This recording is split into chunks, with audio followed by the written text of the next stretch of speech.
Hello all, welcome to our channel. అందరూ ఎలా ఉన్నారు? అందరూ బాగుండాలని మనస్ఫూర్తిగా కోరుకుంటున్నాను. ఇవాళ చూపించే రెసిపీ ఏంటంటే ఎంతో ఈజీగా టేస్టీగా ఉండే కొబ్బరి పచ్చడి. ఇది ఎందులోకైనా చాలా బాగుంటుంది. ఇప్పుడు దీన్ని ఎలా ప్రిపేర్ చేసుకోవాలో ఈ కొబ్బరి పచ్చడిని చూసేద్దాము. ముందుగా ఒక కడాయి తీసుకొని అందులో 1 టేబుల్ స్పూన్ ఆయిల్ వేసుకొని 1 స్పూన్ మినపగుళ్ళు 1 స్పూన్ పచ్చిపప్పు వేసుకొని వేయించుకోవాలి.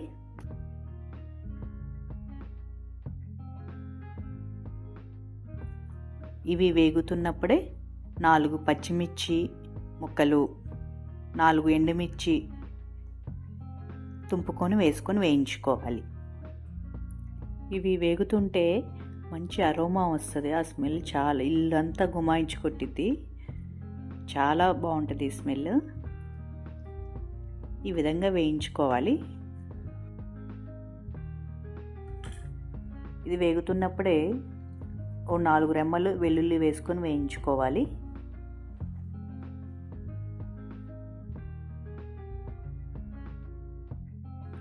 ఈ విధంగా వేయించుకున్న తర్వాత మనం కట్ చేసుకొని పెట్టుకున్న కొబ్బరి ముక్కలు ఉంటాయి కదా, నేను ఇక్కడ 1 టెంకాయల్లా తీసుకున్నాను. వాటిని కట్ చేసుకున్నాను. నేను పొట్టు తీసేసి వేసుకుంటున్నాను.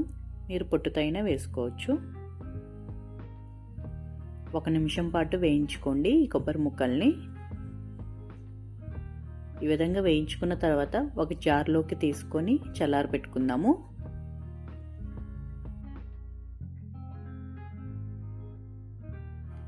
ఇవి చల్లారేలోపు మనము టమాటో చింతపండు వేయించుకుందాము. అదే కడాయిలో 1 స్పూన్ ఆయిల్ వేసుకొని కట్ చేసుకొని పెట్టుకున్న 1 టొమాటోని వేసుకోవాలి. కొంచెం చింతపండు 1 రెబ్బ వేసుకొని వేయించుకోవాలి. 1 నిమిషం మూత పెట్టేసుకొని మగ్గిద్దాము. ఇప్పుడు ప్లేట్ తీసి కొంచెం కలపెట్టుకున్న తర్వాత చిటికెడు పసుపు 1/2 స్పూన్ జీలకర్ర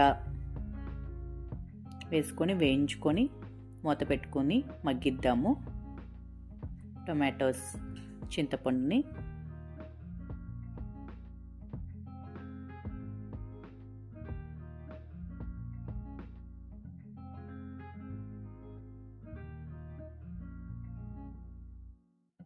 టూ మినిట్స్ తర్వాత ప్లేట్ తీసి టొమాటోస్ మగ్గాయి లేదో చూద్దాము. టొమాటోస్ మగ్గాయి. ఒకసారి కలపెట్టుకొని స్టవ్ ఆఫ్ చేసుకుందాము. ఇప్పుడు మనం వేయించుకొని పెట్టుకున్న కొబ్బరి ముక్కలు పచ్చిమిర్చి ఎండుమిర్చి ఉన్నాయి కదా, ఇప్పుడు వాటిని గ్రైండ్ చేసుకుందాము. బాగా మెత్తగా గ్రైండ్ చేసుకున్న తర్వాత ఇప్పుడు మనం వేయించుకొని పెట్టుకున్న టొమాటో చింతపండు ఉంది కదా, అది వేసుకొని సాల్ట్ వేసుకొని సరిపడినంత, ఇందులోనే కొంచెం 1/2 టీ గ్లాస్ వాటర్ వేసుకొని అయినా గ్రైండ్ చేసుకోవచ్చు. ఈ విధంగా గ్రైండ్ చేసుకున్న తర్వాత ఇప్పుడు పోపు పెట్టుకుందాము. ఒక ప్యాన్ తీసుకొని 2 టేబుల్ స్పూన్స్ ఆయిల్ వేసుకోవాలి. ఆయిల్ హీట్ అయిన తర్వాత తాలింపు గింజలు వేసుకుందాము. ఆవాలు, పచ్చెనపప్పు, మినపగుళ్ళు వేసుకొని వేయించుకోవాలి. ఎండుమిర్చి 1 తుంచి వేసుకోండి. 1 వెల్లుల్లి దంచింది వేసుకోవాలి. కరివేపాకు వేసుకొని బాగా వేగిన తర్వాత ఈ పోపుని కొబ్బరి పచ్చడిలో మిక్స్ చేసుకోవటమేనండి. అంతే, రెడీ అయిపోయింది కొబ్బరి పచ్చడి. ఇంత ఈజీగా మీరే ఇంట్లోనే ట్రై చేసి ఎలా వచ్చిందో నాకు కింద కామెంట్ సెక్షన్లో షేర్ చేసుకోండి.